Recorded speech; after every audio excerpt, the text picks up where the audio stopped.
Assalamualaikum warahmatullahi wabarakatuh. Salam sejahtera buat sahabat Kang Asep Hidayat semua dimanapun berada. Apa kabarnya sahabat semuanya? Semoga saja sahabat semuanya selalu dalam keadaan sehat walafiat, dimudahkan rezekinya, sukses dalam segala hal, serta dijauhkan dari segala mara bahaya oleh Allah Subhanahu wa Ta'ala. Amin, amin ya Rabbal Alamin. Baik, kali ini kembali Kang Asep akan melanjutkan kisah yang sebelumnya, yaitu Umi, korban keluarga yang kejam, bagian 3. Langsung saja kita ke bagian ceritanya, namun seperti biasa, yuk kita membaca. Bismillahirrohmanirrohim. Inilah selengkapnya. Tahun 1999, kejadian mistis terjadi. Malam itu sepulang dari masjid, aku dan bapak duduk di ruang keluarga sembari minum kopi. Tiba-tiba saja dari belakang rumah terdengar riuh keok ayam, yang mana di belakang rumah memang terdapat kandang ayam. Mendengar keokan suara ayam itu, bapak mengajak aku untuk mengecek ayam-ayamnya. Mengira itu ulah pencuri, karena beberapa hari terakhir memang banyak warga yang mengeluhkan jika ayam-ayamnya hilang karena dicuri. Dari ruang keluarga, kami beranjak melangkah menuju ke dapur untuk mengecek ayam yang kandangnya tak jauh dari belakang dapur. "Yat, bawa senter besar ya," perintah bapak kepadaku. Sebelum ke belakang, aku ambil senter besar yang berada di atas meja di ruang keluarga. Lalu aku mengikuti bapak. Setibanya di dapur, bapak membuka pintu belakang.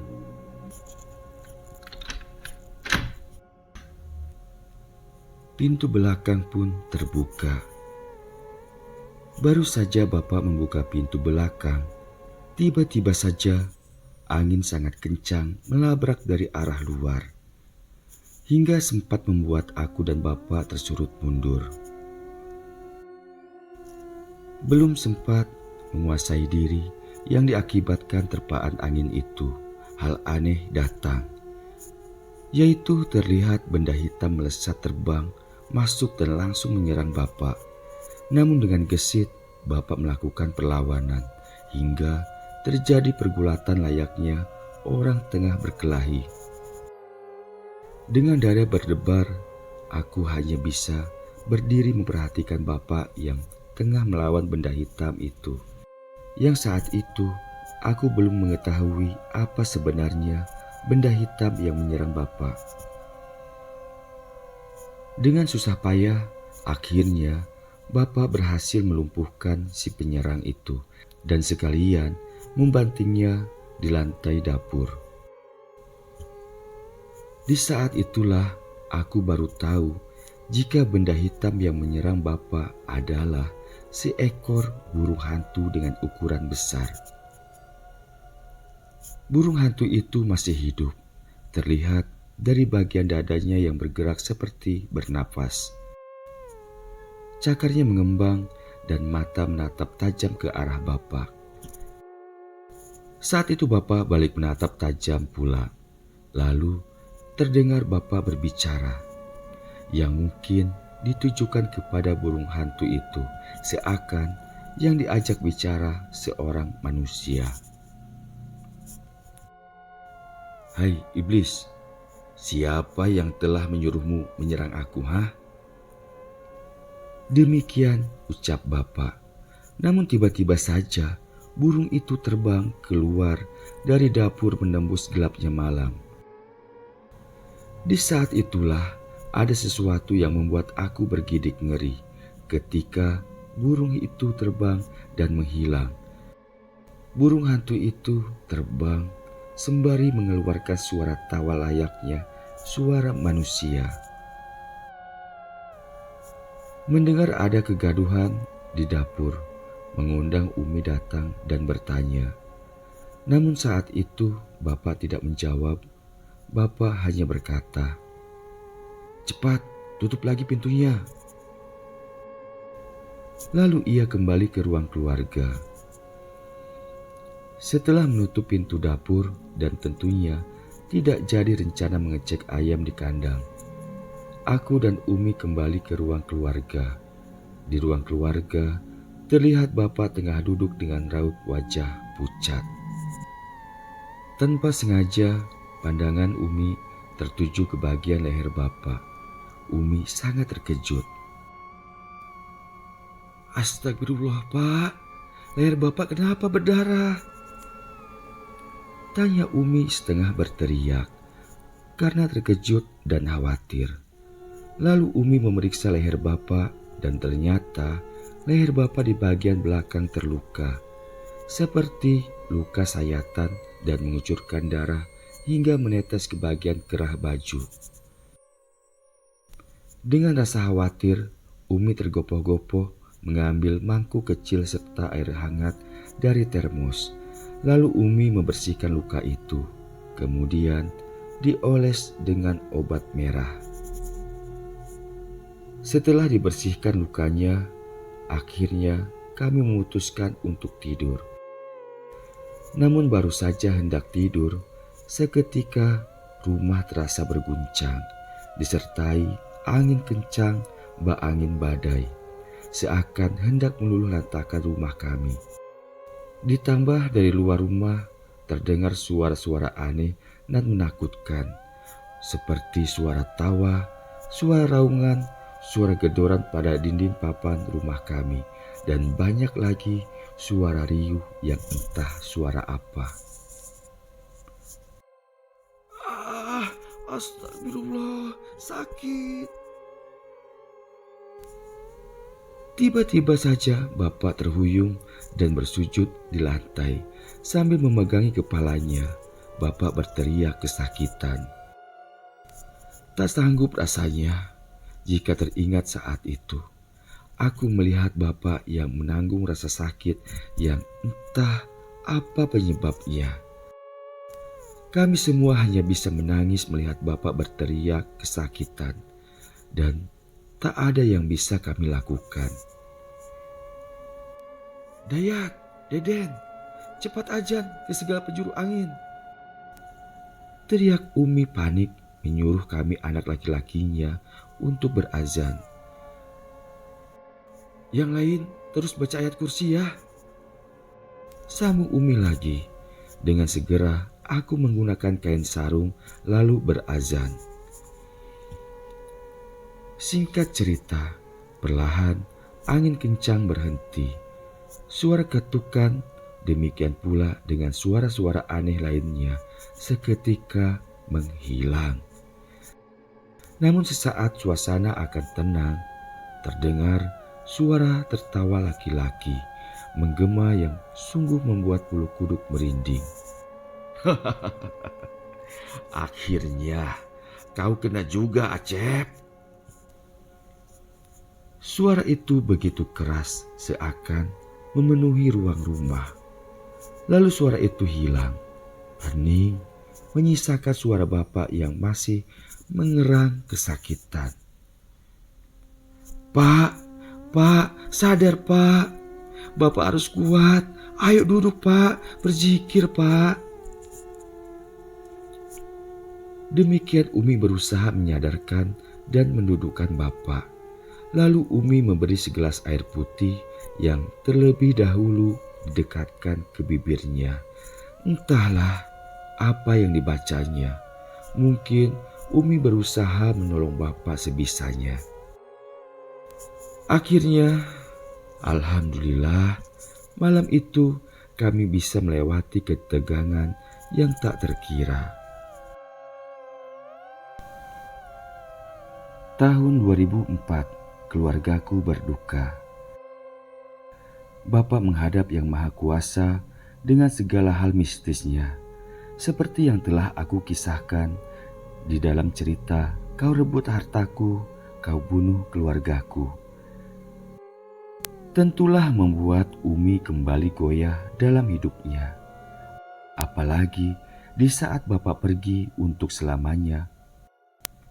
Aku tengah bertugas jauh di Kepulauan Riau, yaitu di Natuna. Hingga saat ini masih terngiang di telingaku ketika malam itu Bapak baru meninggal. Umi menelponku. "Pindahlah ya tugasmu ke sini. Bapak meninggal, kamu gak ada. Bapak merindukanmu ya." Demikian ucap Umi memohon padaku dengan tangis yang begitu pilu. Apa Dayat ingin juga Umi mati dan kamu gak jumpa Umi seperti sekarang ketika Bapak pergi. Demikian sambungnya lagi. Astagfirullah. Ampunilah aku ya Allah. Saat itu aku merasa seperti jadi manusia yang paling tiada guna. Di saat Bapak pergi untuk selamanya, aku tidak ada di sisinya. Bahkan di saat Umi berduka dan goyah, aku tidak bisa mendampinginya. Manusia macam apa aku ini? 3 hari Bapak meninggal, akhirnya aku bisa pulang. Tentunya yang aku dapati hanya tanah merah. Namun, minimal aku bisa memeluk Umi di saat ia tengah berduka. 7 hari setelah Bapak meninggal, Umi sakit keras, tentulah membuat hatiku semakin hancur. Saat itu aku tak peduli lagi dengan tugas negara yang tengah aku emban. Yang aku pikirkan bagaimana untuk menyelamatkan Umi. Demikian juga dengan 3 adik gadisku. Mendadak sakit. Dengan penyakit yang sama, yaitu sakit perut.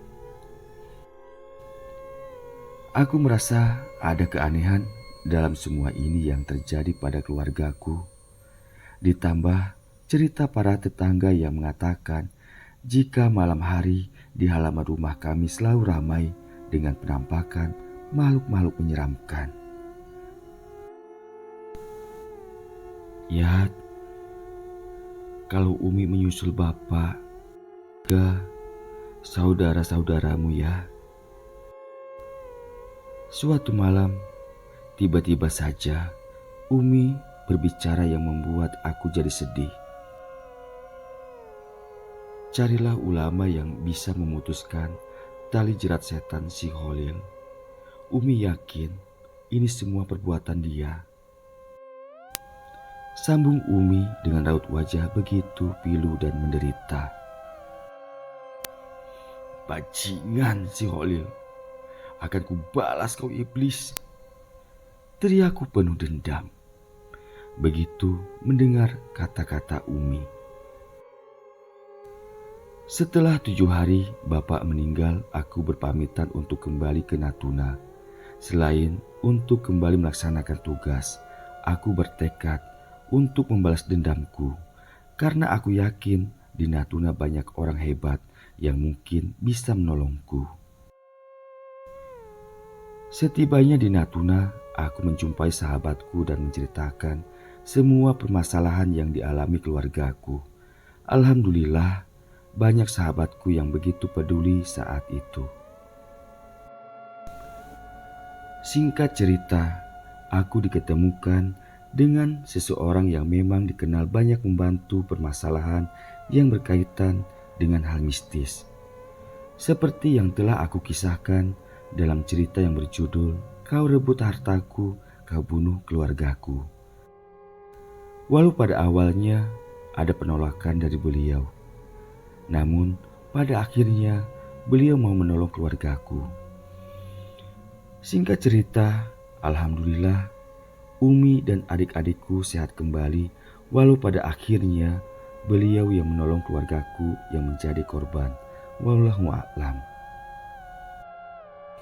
1 tahun setelah bapak meninggal, tibalah kebahagiaanku, yaitu adik bungsuku wisuda dengan IP sangat baik. Walau aku tak sempat menghadiri wisudanya karena tugas, tapi aku cukup bahagia dan bangga. Akhirnya, aku dapat memenuhi janjiku kepada bapak dan Umi. "Yat, adik-adikmu semua sudah sarjana. Umi nggak tahu harus bilang apa sama kamu, nak." Terdengar dari telepon, Umi berbicara padaku dengan menangis haru. Umi gak perlu bilang apa-apa ke Dayat. Umi cuma harus bilang, "Bahagia." Jawabku sambil tertawa membesarkan hati Umi. "Iya, Umi bahagia. Makasih ya, Yat." Demikian ucap Umi. Hatiku bahagia mendengar suara Umi begitu senang. Lalu Umi menanyakan sesuatu yang membuat aku sedikit deg. "Yat, kapan kamu menikah?" Demikian tanyanya kepadaku.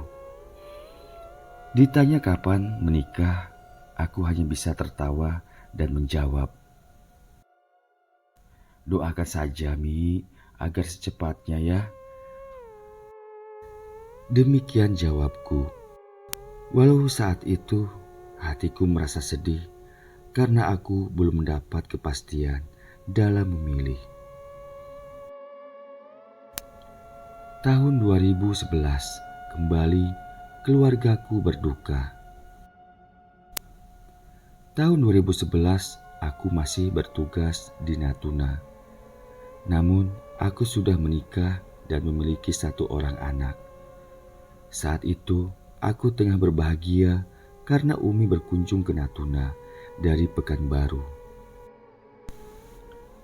Namun kebahagiaan kami harus hilang karena baru saja 1 hari Umi bersama kami di Natuna, tiba-tiba saja mendapat kabar jika kakak pertamaku yang bernama Teh Iis menghadap Yang Maha Kuasa, yang akhirnya kami harus pulang ke Pekanbaru.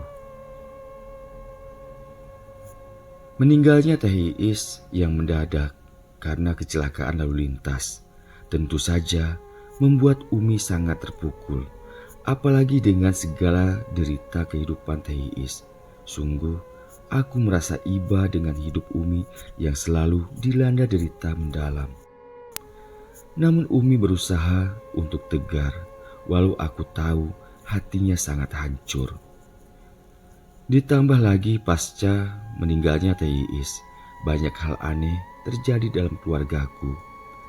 Bahkan para tetangga memberitahukan kepada kami bahwa setiap malam warga selalu melihat penampakan-penampakan menyeramkan di sekeliling rumah Umi. Bukan hanya dari warga saja, tapi aku sendiri sempat melihat sendiri. Ketika malam hari Umi pergi ke warung yang tak jauh dari rumah Umi. Saat itu aku yang sedang berada di teras rumah, melihat ada 2 sosok hitam tinggi besar mengikuti Umi. Tentu saja hal itu membuat aku terkejut. Refleks aku berteriak memanggil serta mencegah Umi agar tidak jadi pergi ke warung. Selain itu juga ketika acara tahlilan malam pertama mendiang Teh Iis meninggal. Malam itu aku duduk tepat di pintu depan. Di tengah khusyuk membaca surah Yasin, aku mendengar suara geraman dari arah depan rumah. Aku yang tengah khusyuk tak memperdulikan suara geraman itu. Aku pikir itu suara anjing liar. Namun suara geraman itu tak berhenti hingga memancing aku untuk melihatnya. Astagfirullah. Aku benar-benar terkejut begitu melihat ke arah depan rumah. Di bawah rintik hujan dan temaram suasana malam itu, di depan rumah aku melihat 3 sosok tinggi besar dan hitam tengah berdiri menghadap ke arahku. Belum hilang rasa terkejut saat itu, tiba-tiba saja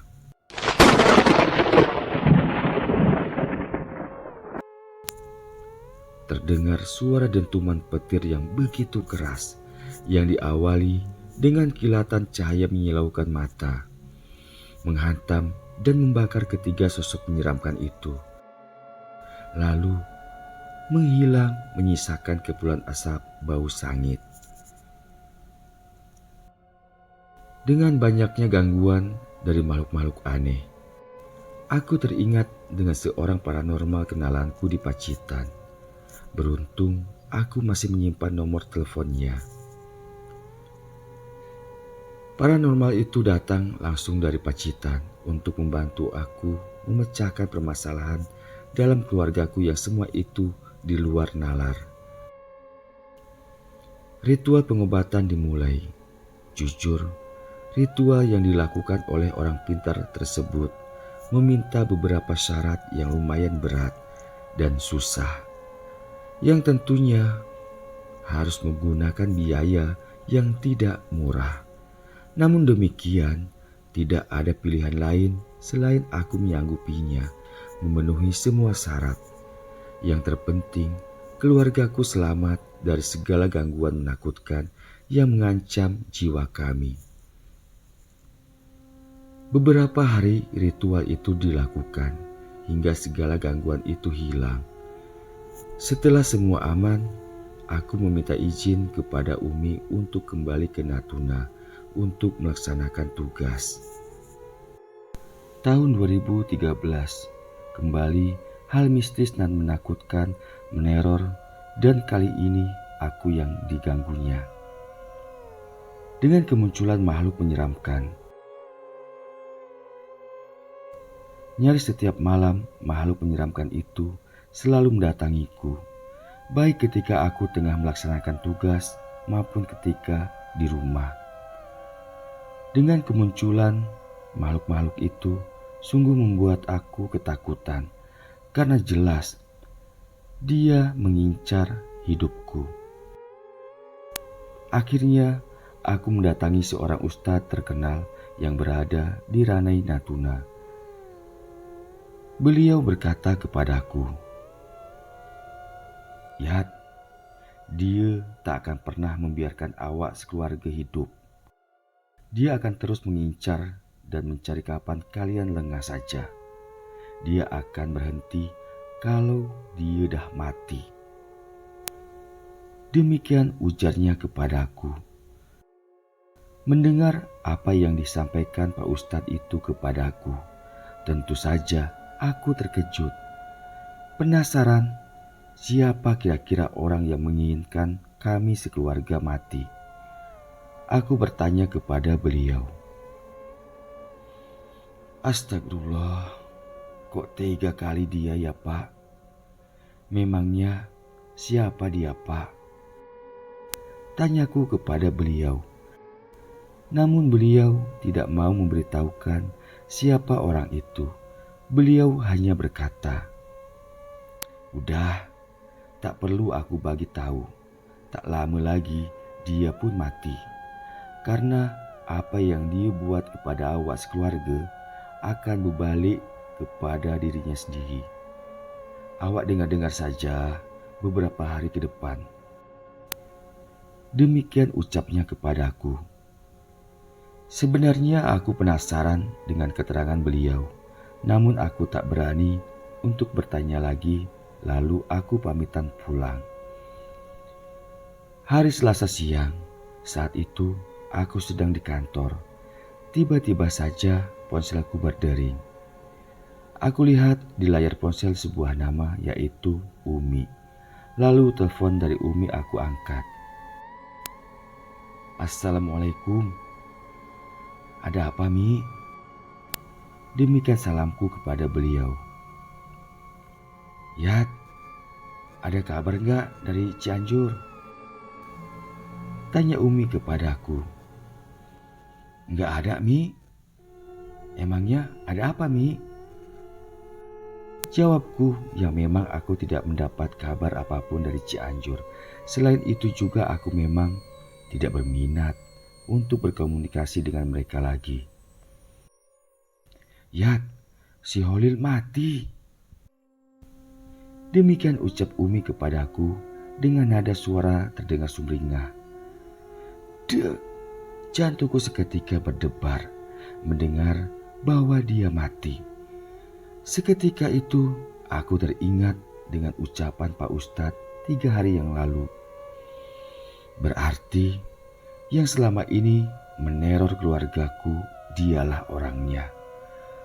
Mulai dari sebelum dan setelah Teh Is meninggal, bahkan aku mendengar sebelum nenekku atau ibunya Umi meninggal, informasinya didatangi makhluk-makhluk tinggi besar dan hitam itu. Singkat cerita, setelah selesai berbicara dengan Umi, aku langsung menelpon Pak Ustadz untuk memberitahukan tentang kematian si Holil, dan beliau berkata, "Yang penting sekarang awak dan keluarga awak dah aman." Demikian ucap Pak Ustadz. Berarti benar dialah yang telah menghancurkan keluargaku selama ini. Karena aku pikir setelah Bapak meninggal, dia tidak akan mengganggu kami lagi. Informasi dan cerita dari saudara yang di Cianjur 7 hari menjelang kematiannya. Semua anak-anaknya pergi meninggalkan dia sendiri di rumahnya. Entah apa alasan anak-anaknya pergi, namun masih dari keluarga di sana sempat bertanya kepada salah satu anaknya ketika hendak pergi. Jawabannya, "Aku masih ingin hidup." Pasca anak-anaknya pergi meninggalkannya, si Holil terlihat panik dan sedih. Setiap malam ia selalu duduk di teras depan rumahnya dengan lampu tidak dihidupkan, sehingga suasana terlihat temaram, hanya samar bayangan saja. Selama seminggu itulah warga nyaris tidak ada yang berani lewat di depan rumahnya si Holil ketika malam hari. Karena banyak warga yang melihat di lingkungan rumah si Holil makhluk-makhluk menyeramkan, hingga ada yang melihat di atas atap rumahnya itu ada seekor ular raksasa melingkar dengan kepala berbentuk kepala manusia. Tepat setelah 5 hari anak-anaknya pergi, rumah si Holil terlihat sepi, dan warga tetangga tidak melihat si Holil duduk depan rumahnya seperti biasa. Jendela dan pintu rumahnya tertutup rapat hingga hari ke-7. Warga tidak melihat si Holil. Akhirnya tetangga yang masih ada hubungan keluarga menghubungi anaknya, mengabarkan jika sudah 2 hari bapaknya tidak terlihat keluar rumah. Anak-anaknya datang ke rumah si Holil, mengetuk dan memanggil bapaknya, namun tidak ada jawaban. Khawatir telah terjadi hal buruk kepada bapaknya, akhirnya mereka membuka pintu rumah itu dengan cara paksa. Setelah pintu berhasil dibuka, mereka langsung mencari bapaknya di kamar, namun bapaknya tidak ada. Dan akhirnya si Holil ditemukan di sebuah kamar di lantai 2. Ya, kamar itu sepertinya kamar khusus. Di dalam kamar tersebut, Holil ditemukan sudah tidak bernyawa lagi, dengan kondisi sangat mengerikan. Dengan sikap tengah duduk di lantai, dengan kedua kaki menyelonjor ke depan dan terbuka lebar. Tubuhnya dari batas pinggang ke atas melintir ke belakang. Kedua mata dan mulutnya terbuka lebar, terlihat lidahnya sedikit menjulur.